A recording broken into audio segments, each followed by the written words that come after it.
دیکھیں اسلام north Korea میں exist کرتا ہے یا کسی اور جگہ پہ ایگزسٹ کرتا ہے یا نہیں کرتا، یہ تو بات ہی عجیب و غریب ہے.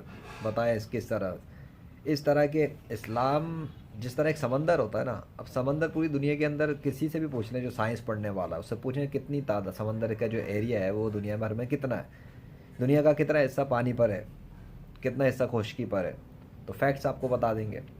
تو جو اسلام ہے وہ کسی خاص علاقے سے یا کسی خاص جگہ سے تعلق نہیں رکھتا. دنیا کا بلکہ کائنات کا جو پہلا انسان بنا تھا، سب سے پہلے اس انسان کو مٹی سے بنایا گیا تھا، اور اس انسان کا نام تھا آدم.